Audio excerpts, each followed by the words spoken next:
Rogério, eu digo que esse é o X da questão, porque muita gente acha que toda égua pode ser uma doadora de embrião, ou qualquer égua pode ser inseminada, e não é bem assim que funciona. O que acontece? Quando nós comparamos com bovinos, com uma paleta de sêmen, nós inseminamos uma vaca. Eu já usei 10 paletas de sêmen para inseminar. Bastante acessível, tanto que o congelamento de sêmen hoje a gente consegue fazer em geladeira.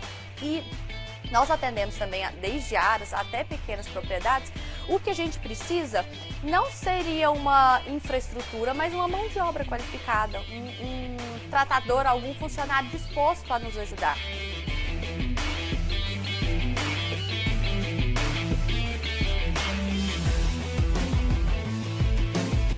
Olá pessoal, estamos aqui hoje com mais um encontro nosso. Nossa convidada, nossa colega médica veterinária Laís Guerra, e a nossa temática é hoje sobre o emprego das biotecnologias da reprodução na equinocultura. Primeiro, Laís, uma satisfação, um prazer tê-la aqui conosco. E nós vamos começar esse bate-papo hoje, Laís, falando sobre a sua realidade, né? O que você vê num contexto, no cenário hoje atual, né, sobre essas biotecnologias, uma vez que nós tivemos aí, pelo menos dentro do meu conhecimento, nos últimos anos, né, uma importância dada à criação de equinos, né? Eu queria que você falasse para nós um pouco da sua experiência com essa prática. Bom dia, Rogério. Bom dia, pessoal. Queria agradecer pelo convite. Então, nos últimos anos, no Brasil e até aqui na nossa região, no nosso interior de Goiás, nós tivemos um aumento de criações de cavalos, aumento de aras, de ranchos, o pessoal investindo em esportes como os três tambores, laço, aumento da criação de cavalo em geral. E isso fez com que as pessoas procurassem a melhor genética para os seus animais, né? E assim, a inseminação, por exemplo, nos possibilita a usar um sêmen ou escolher um garanhão que está muito longe de nós. Então, essas biotecnologias aumentaram muito com o aumento de esportes e das criações de cavalo aqui, né? Temos a transferência de embrião, que também nos possibilita melhor ainda, né, o alavanque nessa genética. Podemos usar garanhões de vários lugares do Brasil, até do mundo, e poupar a doadora, deixar essa égua doadora de embrião fazendo as suas competições, seus esportes, e quem vai gestar é a barriga de aluguel. Então, esse é um dos motivos que alavancou tanto nosso Laís, trabalho. Uma dúvida que eu tenho é o seguinte: eu vejo hoje esse mundo tão estressante, né? Eu acho que o cavalo ele tem N atribuições, desde a ecoterapia, os esportes, né? Mas a gente tem visto que muita gente tem adquirido o cavalo até mesmo para fugir dessas situações estressantes, etc.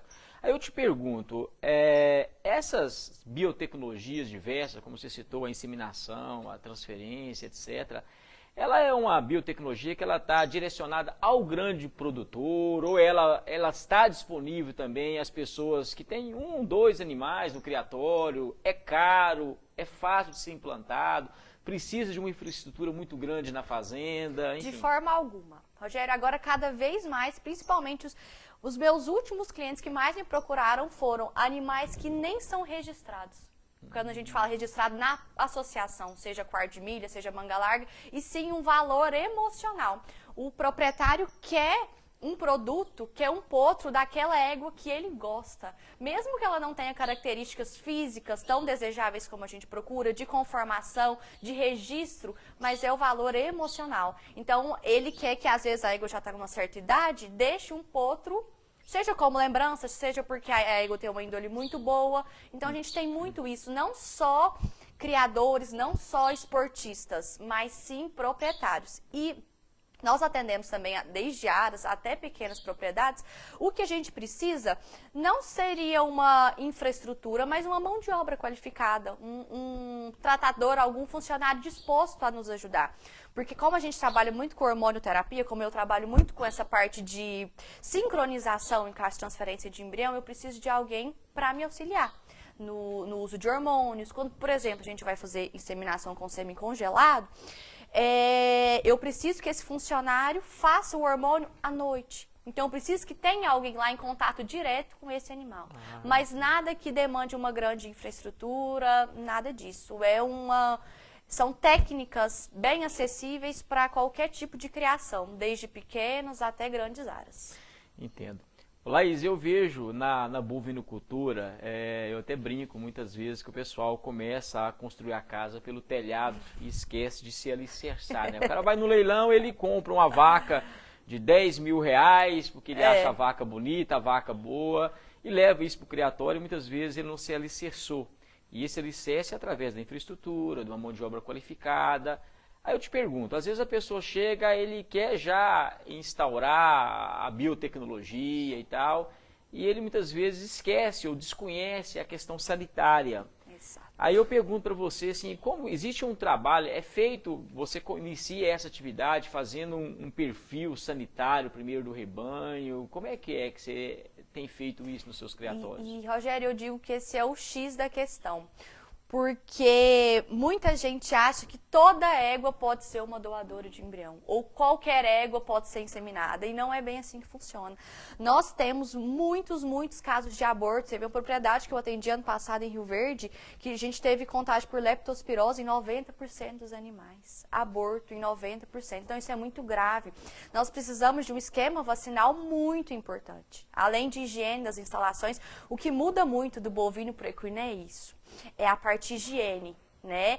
Tanto na instalação, tanto no momento da inseminação, em que, por exemplo, no bovino, nem sempre é necessário lavagem com água e sabão. Nos equinos, a gente lava por 3 vezes. Então, a parte de higiene no momento, a parte de higiene das instalações e a parte de higiene vacinal, toda essa parte de vacinação é muito importante.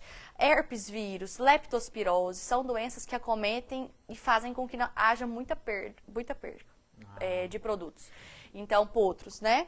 É uma parte extremamente necessária. Quando eu finalizo, quando eu entrego essa égua prenha para o cliente, quando ele vai buscar no lugar que eu trabalho, eu já entrego para ele o relatório de vacinas que devem ser feitas, para que essa égua possa parir em perfeitas condições de manejo sanitário. Eu acho isso extremamente importante, até mesmo para resguardar o técnico, né? Primeiro, é aquilo que você falou, né? Eu acho que preparar esse animal para ele estar receptivo a receber essa biotecnologia, seja ela qualquer que for.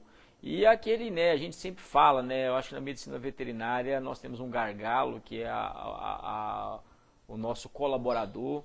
A gente fala muito da questão dos cursos de capacitação, da educação continuada. Você vê isso como um gargalo? Você tem feito isso? Você acha que essa educação continuada, por exemplo, às vezes você entrega uma égua prenha para um criador que procurou os seus serviços, mas existe existe um nascimento desse potro que é de um alto valor e tal. Como você enxerga essa continuidade para ele, de fato, ter um potro e esse potro vier a ser um cavalo? Rogério, eu sinto muita falta dessa mão de obra, dessa continuidade, de funcionários que não são preparados para manejar uma égua prenha, às vezes de um garanhão, né, com valor tão alto agregado, e mesmo de um animal que nem tenha valor alto, mas assim, da preparação desse funcionário. Sabe? De não saber manejar, de não saber pôr um cabresto, de não saber, às vezes, em casos mais graves, auxiliar em um parto, ver que um potrinho não está mamando, perceber uma infecção umbilical. Então,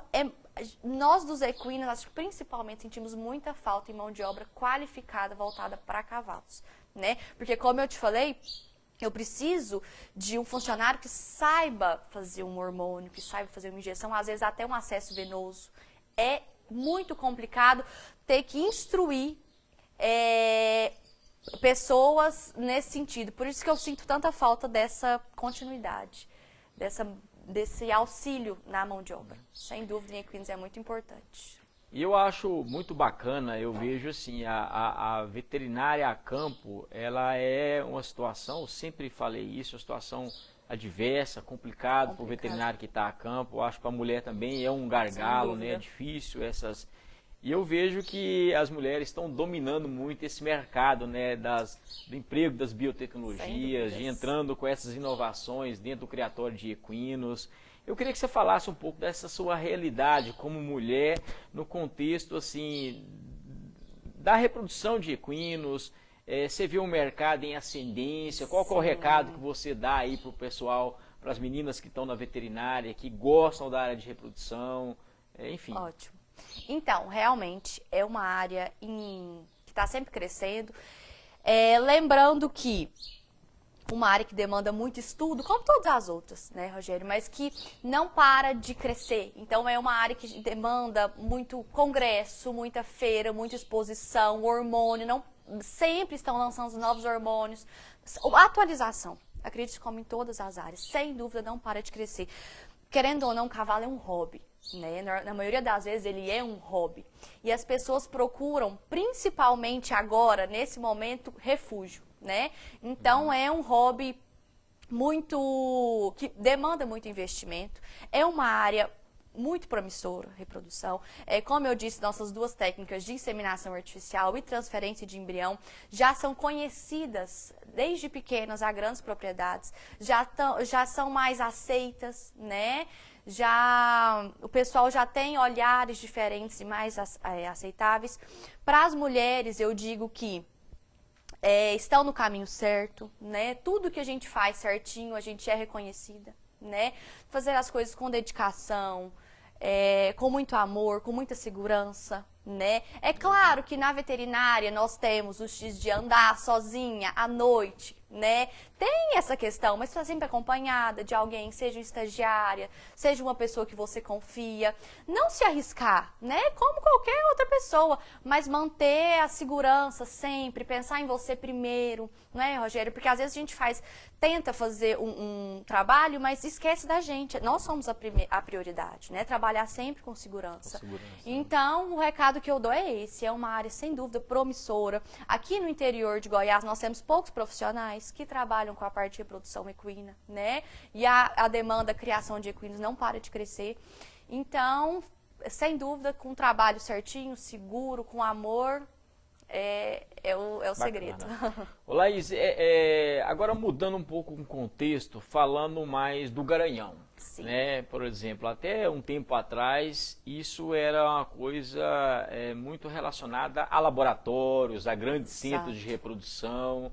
Então, existe ainda, né, uma dificuldade no que diz respeito à criopreservação desse sêmen. Você trabalha com isso? Como é que você está vendo essa tecnologia? Ela chegou hoje a facilidade do veterinário de campo ter vamos assim dizer, esse dispositivo para ele já vender esse produto? Entendi. Hoje eu ainda estava conversando sobre isso. O que acontece? Quando nós comparamos com bovinos, com uma paleta de sêmen, nós inseminamos uma vaca. Com garanhão, com uma paleta de sêmen, eu nunca inseminei uma égua. Eu já usei 10 paletas de sêmen para inseminar uma égua. Então, aí a gente vê a diferença de fertilidade entre uma espécie e outra. A base de paletas de sêmen congelado, quando eu digo as paletas são de sêmen congelado, é de 4. Então, eu uso 4 paletas de sêmen de cada garanhão para inseminar uma égua. Então, nesse processo de congelação e descongelamento, nós temos muita lesão na membrana espermática. E nos equinos é menos tolerável do que nos bovinos. Nossa técnica de eleição, nossa técnica-chave é o sêmen resfriado, diferente dos bovinos. Eu brinco que eu nunca vi numa fazenda chegar uma caixa refrigeradora com sêmen resfriado do bovino a fresco dentro. Não, eu nunca vi. Mas é nossa técnica de eleição, que a gente coleta o cavalo na propriedade. A gente tem um manequim, né? Em certas propriedades, a gente tem um manequim para coleta, que simula uma égua no cio, mas nosso dia a dia eu coleto com a égua no cio. A gente faz a contenção adequada e quando o cavalo sobe para fazer a monta, a gente desvia o pênis e acopla a vagina artificial. Essa é a nossa coleta do dia a dia, né? E para transportar esse sêmen, diferente dos bovinos, eu transporto com uma caixa de isopor apropriada, adaptada para esse transporte, com curva de refrigeramento, com gelo reciclável, para poder transportar em até 24 horas esse sêmen intacto. Então, hoje, a tecnologia chegou até nós no campo, no dia a dia, né? Eu consigo coletar esse garanhão, manipular o sêmen dele em qualquer lugar. Com o microscópio que eu carrego comigo e manipular, coloco o diluente, que é a solução que vai manter a característica desse sêmen, desse garanhão, e despacho para qualquer lugar do Brasil. Nosso sêmen congelado é utilizado também, mas só quando realmente a gente não consegue o sêmen fresco do cavalo. Porque, sem dúvidas, é muito mais difícil de ser manejado. Então, né? no meu entendimento, então existe duas possibilidades. Duas né? possibilidades. Se eu tenho um garanhão caro e eu quero não utilizá-lo na monta, mas eu quero utilizar a inseminação, eu posso ter então a coleta e o emprego deste sêmen fresco, coletado imediatamente. Mas se ao mesmo tempo eu quero ter o meu banco de esperma desse garanhão, isso pode ser feito. Está uma tecnologia hoje acessível para o veterinário que quer trabalhar com isso, é caro, ele pode começar essa atividade, precisa de laboratórios muito sofisticados. Bastante acessível, tanto que o congelamento de sêmen hoje a gente consegue fazer em geladeira, né? Então, assim, é uma técnica acessível para o veterinário de campo, né? Como você disse, são duas técnicas diferentes. Tem proprietário que tem o garanhão, mas ele não gosta que o garanhão realize a monta natural com todas as razões. Medo, né, de uma ferradura da égua possa machucar o garanhão. Então, a gente coleta esse cavalo para evitar que a égua não se aproxime e não tenha lesão. E tem a preferência do proprietário, que também pode ter o estoque, como você disse, dele, para a gente usar em várias vezes. Caso esse cavalo vá a óbito, nós temos armazenado todos os sêmens. E esse congelamento pode ser feito também, dia a dia, no lugar que esse cavalo mora, sem nenhuma dificuldade, sem nenhuma técnica que demande algum laboratório sofisticado, tá? Qualquer proprietário de um garanhão pode solicitar essa técnica, sem dúvida. Ô Laís, assim, hoje se você vai coletar, existe um intervalo de tempo? Se você faz uma coleta hoje de um garanhão, amanhã você pode fazer novamente, qual que é o intervalo que você geralmente trabalha para um garanhão em termos de coleta? Tem em Rio Verde, que é o lugar que eu atuo, que é o lugar que eu moro e que eu atuo. Então, nossos garanhões de mais solicitação de sêmen, né? Porque a gente recebe solicitação de sêmen do Brasil inteiro. Já mandei sêmen de motoboy para São Paulo, porque a égua já ia sair do cio em breve e eu precisei que fosse despachado. Já mandei de avião para Belo Horizonte. Já mandei de ônibus para Minas Gerais. Então, depende do que o proprietário pode e depende do que a égua, porque se eu tenho um curto tempo de cio, se eu tenho uma égua que eu vou lá rápido, eu preciso que esse sêmen chegue rápido. Então, eu consigo escolher todas essas possibilidades, né, para escolher o momento exato para o despacho de sêmen. O ideal é escolher segunda, quarta e sexta para coleta de sêmen, ou terça, quinta e sábado, 3 vezes na semana. Rogério, é muito importante respeitar esse tempo, esse descanso. Porque como vocês já devem ter percebido, o garanhão, no momento que ele está excitado e que ele ejacula, ele demanda muita energia. E é o momento que ele fica cansado, demanda muito dele. Se eu coletar esse cavalo todos os dias, além da quantidade, da fertilidade ser totalmente comprometida, eu vou ter um desgaste do garanhão desnecessário. Tá? Então, eu não vou ter continuidade, eu não vou ter conclusão ideal do meu serviço, eu não vou ter a inseminação de uma forma certa. Então, eu preciso respeitar pelo menos 24 horas de descanso entre uma coleta e outra. Laís, duas perguntas. Primeiro, assim, todo garanhão, ele aprende a montar no manequim? Ou tem alguns que tem que existir um treinamento prévio, você tem um desempenho inferior? Existe outra coisa, outro método sem ser o manequim? E se geralmente você coleta, qual a quantidade de ampolas, você consegue fazer por garanhão?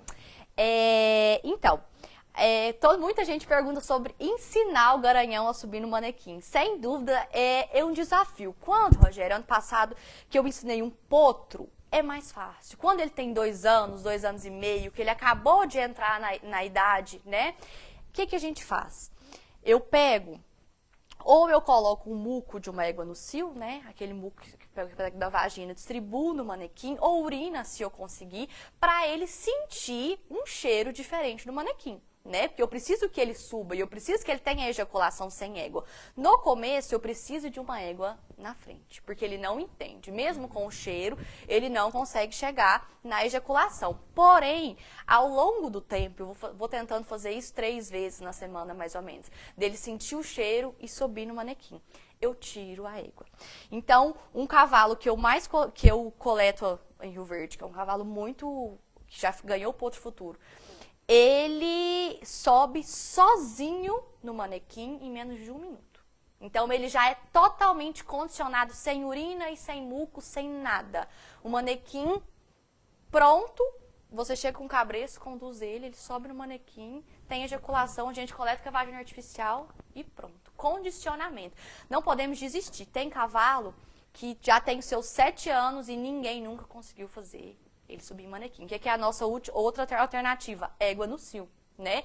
É uma alternativa mais arriscada, porque às vezes eu chego na propriedade, não tem nenhuma égua no cio, eu preciso coletar o cavalo. E aí? Né? Faço a contenção da égua para, claro, ela não atingir o cavalo no momento.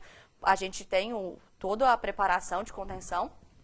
É a nossa segunda opção, né? Quando não tem um manequim, a gente coleta o cavalo na égua. E sobre as palhetas, existem cavalos que a gente consegue congelar 100, 150, 200 palhetas de um ejaculado. Então, assim, ainda existem muitos cavalos férteis. Bom, a coleta, então, ela é uma atividade realizada somente pelo médico veterinário. Somente pelo médico veterinário. Aí uma dúvida que eu tenho, por exemplo, você vê variação entre temperatura de vagina de um cavalo para o outro em termos de desempenho? Nossa! Rogério, quando eu coletava um jumento lá em Rio Verde, eu precisava... A temperatura da vagina artificial, quando a gente coloca, é mais ou menos entre 40 a 42 graus. Eu tinha que colocar 50 graus nesse jumento. Para que quando eu chegasse até a coleta, já tivesse abaixado a uns 47, com temperaturas baixas, ele não ejaculava. Então, isso é muito relativo de personalidade do animal, de raça. Normalmente, com jumento, não sei se é porque eles demoram muito a excitação, eu preciso de uma quantidade de água bem mais quente para ele poder responder. E em animais, normalmente cavalos normais, de 40 a 42 graus. Mas depende muito da espécie. Tem cavalo que com a água mais friazinha, ele já não responde. Então, a gente começa a conhecer, né, o cavalo. Entendi. De tanto coletar, a gente já sabe Laís, um outro questionamento que a gente ouve por exemplo, o cavalo, ele é muito vulnerável às condições de estresse, né? Bastante. Tanto é que tem os vários vícios que o cavalo apresenta e tal. Aí eu te pergunto, né? Eu acho que a qualidade do sêmen tem aspectos multifatoriais que estão relacionados à qualidade do sêmen, né? Na sua vivência de campo, nos seus trabalhos, você acha, por exemplo, existe uma variação em termos de período do ano, do que esse animal está comendo? Se esse animal machuca, por exemplo, se esse animal machuca e ele é medicado, você para de coletar? Sim, como é que é a sua rotina avaliando, assim, desde a mudança da ração, a mudança do tratador, algum trauma que esse animal, se esse animal está prestes a uma prova, ou se ele é um animal que foi utilizado? Existe qual que é as variantes que você geralmente analisa? Ótima pergunta. Rogério, eu acho que mais que qualquer espécie, o cavalo é o animal que mais necessita de rotina, mais do que qualquer outra. Eu dou um exemplo. Quando eu chego no aras, que está na hora do trato, que o trato é 10 horas da manhã, e o tratador demorou 5 minutos, quando eu passo entre as baias, as portas, eles não param de bater. Já querem derrubar a porta, já querem sair daquela baia. Eles têm horário para tudo. O cavalo é condicionado assim. Então, se a gente puder condicionar até horário de coleta de sêmen, eu conseguir coletar segunda, quarta e sexta às 9, é a melhor opção. Sempre. Rotina. O cavalo depende e precisa disso, né? Isso, a outra pergunta foi sobre... A questão da alimentação. Eu falo, Rogério, que são as 2 variáveis mais importantes numa estação reprodutiva. Alimentação e tempo. Diferente dos outros animais, a égua a gente chama de que ela é dependente de fotoperíodo sazonal. A égua, a gente consegue fazer o trabalho reprodutivo dela entre março e julho. entre julho e março, né? A estação reprodutiva dela depende de luz e alimentação. Nós não conseguimos resultados bons com o animal com baixo score corporal. Sem dúvidas, não. Lembrando que, o que nós fazemos quando nós temos baixa luminosidade? Chega março, abril, nós temos dias mais curtos. É aí que nós entramos com a inseminação com a luz artificial. Quando o cavalo, quando começa 5, 6 horas já, anoitecer, a gente entra com luz artificial para o cavalo ter pelo menos 16 horas de luz todo dia para poder estimular esse cio. Então, sem luz e sem comida, nós não temos resultado. Não temos. Isso afeta garanhões também. Garanhões fora da estação tem outro resultado. Outro resultado. Então, se a gente puder sempre, garanhões, éguas, manter sob luminosidade à noite para ter respostas reprodutivas, eu falo assim de éguas reprodutoras e garanhões também, é a melhor opção. Sem dúvidas. Nutrição, eu falo, Rogério, que é muito, muito difícil, principalmente em receptoras, que acontece? O proprietário tem uma doadora, cara, uma doadora de embrião, normalmente alto valor, e ele escolhe as éguas barriga de aluguel, que a gente chama, que são éguas receptoras. Normalmente são éguas magras, de baixo valor, éguas bravas, só que ele esquece que quem está gestando o potro, que ele demandou tanto tempo, escolheu a dedo, é a nossa égua receptora. Então, uma égua receptora mal nutrida terá graves consequências para um potro, entendeu? Um potro que não se amamenta, que não tem leite suficiente, vai comprometer todo o desenvolvimento dele. Então, a parte de nutrição, principalmente de receptoras, que são as mais esquecidas, é a mais importante. Eu preciso que essa égua, principalmente durante o período gestacional, esteja muito bem alimentada. Entendo. Eu volto no questionamento, lá, a gente vê assim, infelizmente ainda existe o uso, né, de medicamentos, muitas vezes sem acompanhamento médico veterinário, né, e o uso dos anti-inflamatórios, né, qualquer coisinha a gente vê no respiratório, vai lá e faz um anti-inflamatório e faz isso. E a gente sabe da influência dos anti-inflamatórios, principalmente dos esteroides, né? Aí eu te pergunto duas coisas. Primeiro, voltando ao assunto, né, se você vê esse aí como um problema, o uso indiscriminado desses medicamentos, muitas vezes nem não avisa o veterinário que utilizou. Exatamente. Muitas vezes avisa e você vai ver isso no momento, você perde todo um trabalho Rogério, de coleta. já tive que jogar um sêmen fora, porque eu só soube do medicamento depois que eu já tinha coletado. Muitas vezes esse questionamento, o cara não fala, né? Não fala. Enquanto você não vê o problema e mostra para ele, aperta, ele solta essa informação. De um período, né, para que esse medicamento seja eliminado do organismo, né? Então, já tive que jogar a dose de sêmen fora, por anti-inflamatórios feitos, sem o questionamento, sem me questionar, sem perguntar. E voltando até a outra pergunta que você tinha feito, Rogério, quando a gente tem um garanhão machucado, em hipótese alguma, a gente pode deixar aquele monte. Em hipótese alguma. Além de causar um trauma físico para esse animal, para ele também é muito sofrido, com dor, ter que realizar a coleta. Então, a gente não pode deixar que ele associe a coleta com uma situação ruim, né? Então, caso o animal machuque, sempre pausa na coleta, a gente avisa todos os veterinários, não está coletando. E todos os meus ajudantes, eu sempre peço, me avisem cada medicamento que seja feito, principalmente em garanhões, para que eu não possa despachar esse sêmen de forma errada. Tá, então você tocou num assunto interessante. Então, a biotecnologia no que diz respeito à coleta de sêmen de cavalo, ela para o cavalo atleta, ela passa a ser um pouco restrita. Nossa, totalmente. Totalmente. Porque, por exemplo, aí eu te pergunto um cavalo de prova, por exemplo, nós temos aqui, né, na nossa região, muito uso do cavalo crioulo, que é um animal de laço comprido, etc. E às vezes animais que têm uma genética formidável. E o proprietário quer coletar o sêmen, quer perpetuar a genética desse cavalo. Qual que é a posição do médico veterinário frente a um cavalo atleta? Como é que ele faz? E eu falo que é engraçado, né, Rogério? Porque normalmente o cavalo que a gente deseja é o cavalo atleta. Normalmente eu escolhi este cavalo porque ele está ganhando todas as provas. Então, justamente por isso, ele não pode parar de competir.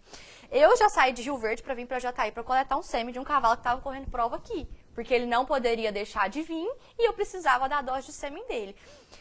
Como a gente tem o calendário reprodutivo, o que eu posso fazer?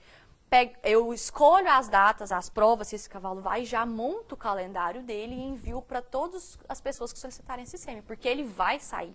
E caso a sua égua entre no cio no momento que ele não esteja aqui, eu não posso despachar essa dose. Então, a gente tem que ter o calendário pronto, seja de éguas doadoras de embriões ou seja de garanhões que tem cavalo que precisou aposentar, já porque não conseguiu fazer essa conciliação entre despacho de sêmen, entre manejo reprodutivo e provas. Então, o proprietário preferiu deixar, não, agora eu vou deixar ele só para coleta de sêmen. Eu não vou mais levar para as provas, para poder seguir um calendário e poder atender todos os apesar de não existir uma receita de bolo, né, eu acho que é variável de cavalo para cavalo, né, isso que a gente entendeu, mas assim, em média, como é que você trabalha com o criador? Se o cara tem um cavalo bom, se ele participa de uma prova, independente, as lesões às vezes não ocorrem, mas ele tem as miopatias, claro, né? Em virtude até mesmo do estresse físico que esse animal. Qual que é o período geralmente que você adota como uma quarentena, entre aspas, para esse cavalo, para ele ser coletado? Nossa, viajar para a prova é muito estressante. Nós temos, normalmente essas provas, a maioria acontece em São Paulo. É fora de cogitação eu chegar e coletar esse cavalo no outro dia. Praticamente é nulo. Ele está cansado e é engraçado, Rogério, como eles perdem peso em apenas uma viagem. Perdem peso, eles voltam muito desidratado e muito magro.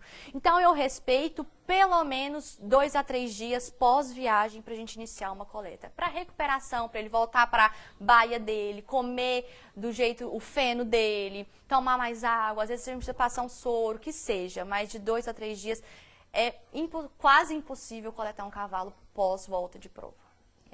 Fico muito debilitado. Eu não tenho experiência com cavalo, já trabalhei com reprodução de bovinos, né? A gente vê toda a avaliação espermática. Aí eu falo assim, você vai coletar um cavalo, você vai fazer tudo, antes de você ou inseminar uma égua, você tem toda uma avaliação daquele sêmen. Né? O veterinário ele tem um padrão, por exemplo, tem muitos problemas maiores, problemas menores, problema de gota, citoplasmática, etc.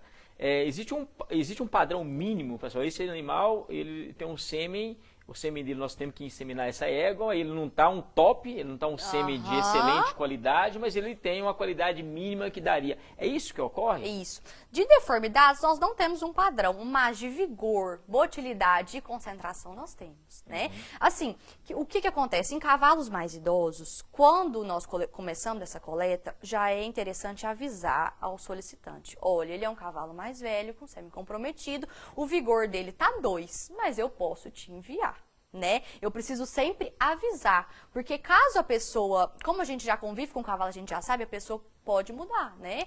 Caso eu sou proprietário, tenho 2 cavalos, ela pode passar para outro cavalo, caso o proprietário concorde, porque o vigor que eu preciso, no mínimo, é 3. Se eu não posso oferecer isso para o cliente, ele tem que ser avisado. Né? Então, nós temos parâmetros de concentração, de vigor, de motilidade. Uma motilidade legal é de, no mínimo, 70%. É o que eu tenho que tentar oferecer para o meu cliente. Temos casos, principalmente de garanhões idosos com parâmetros baixos, sim. Mas se a pessoa é um garanhão que ela quer muito, podemos tentar, mas não é o ideal. Temos sempre seguir os parâmetros, pelo menos o mínimo. Laís, agora eu vou falar um pouquinho da minha experiência com boi e queria escutar a sua com cavalos, isso já aconteceu contigo. Já aconteceu de eu ter que fazer uma orquite unilateral em touro, de central, caro, porque o animal foi pisoteado num dos testículos, né, teve orquite, se tratava de um animal doador, e eu retirei um testículo desse touro.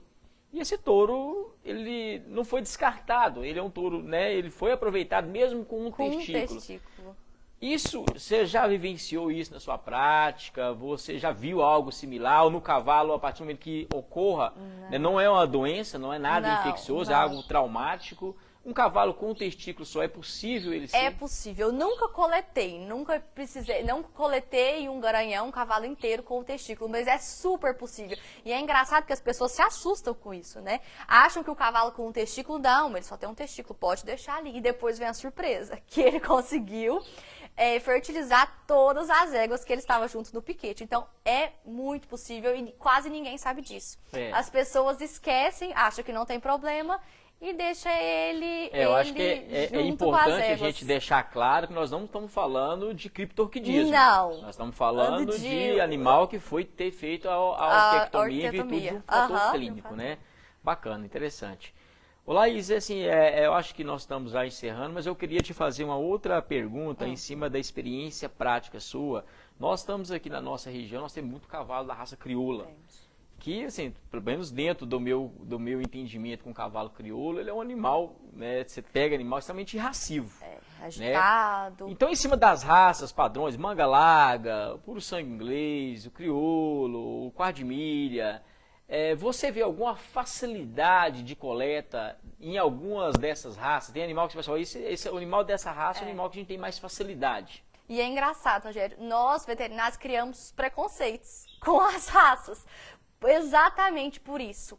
Docilidade, como eu dei o exemplo do jumento. O jumento, ele ficava 40 minutos a 1 hora para ele poder ejacular. Então, é um animal que você sabe que você tem que tirar o seu dia para fazer a coleta dele. Quarto de milha é a raça que eu prefiro, é a raça mais dócil, é a raça que eu tenho mais costume, prefiro no sentido de manuseio, de docilidade. O que é o problema que a gente tem com manga larga? Normalmente o sêmen com baixa fertilidade, com baixa... Não, o manga larga, infelizmente, é o nosso problema, principalmente quando se trata de sêmen congelado. Né? Então, crioulo, que são raças mais agitadas, é difícil você, inclusive, condicionar um cavalo crioulo a subir no manequim, né? Nós já, como se diz, vamos pegando o jeito de cada raça e suas particularidades, né? E cada espécie diferente. Tem animais, tem raças, sim, que a maioria dos animais são mais dóceis e com mais facilidade para aprender do que outras, sem dúvida. Bom, Laís, para finalizar o nosso bate-papo, assim, o que você, qual que é a sua mensagem que você deixa para o pequeno produtor, aquele produtor que está iniciando a sua atividade na equinocultura, que queira começar, o que ele tem que fazer para começar assim, esse melhoramento genético a curto prazo, utilizando essas ferramentas da biotecnologia? Exatamente. Qual que você acha que é o passo a passo, de forma muito generalizada? É claro, eu acho que a primeira, eu penso que a presença do médico veterinário, essa é incontestável, sem o médico veterinário não tem como isso funcionar. Mas se fosse para a gente poder falar assim, para iniciar uma atividade, o que é preciso? Então, a escolha do garanhão, sem dúvidas, é um dos pontos chaves da nossa escolha, do início do processo. Eu preciso, Rogério, escolher um garanhão que eu acredito que tem características interessantes e do que eu quero, né? Eu preciso escolher um garanhão dócil, eu preciso escolher um garanhão que ele esteja praticando a atividade que eu tenho interesse, né? Eu preciso tentar conciliar as características deles com a minha égua. Primeiro passo, escolher esse garanhão. Caso você vá trabalhar com a transferência de embrião, fazer a seleção minuciosa, chamar um veterinário para te ajudar na seleção de receptoras, né? Para fazer essa compra é muito importante o veterinário estar junto, para você não comprar sozinho, para o veterinário poder fazer a palpação. Nós temos hormônios que podemos fazer antes nas éguas, para na hora da palpação ela nos mostrar se a gente tem fluido uterino, se a gente tem útero sujo, coisas que só um veterinário pode te auxiliar. Então, sempre tentar fazer essa preparação da melhor forma possível para quando a estação de monta se iniciar, você já tem o seu garanhão escolhido, suas receptoras prontas, palpação retal e ultrassonografia feitas de doadora, garanhão e receptor. Tentar se organizar o possível anteriormente para quando a gente pode iniciar a estação. Bom, Laís, eu queria, em nome da Primore, agradecer a sua presença aqui nesse bate-papo. Acho que foi extremamente esclarecedor, e em breve, nós estaremos juntos novamente. Muito obrigado. Se quiser, obrigada, Rogério, pelo convite. Quando precisar, só chamar.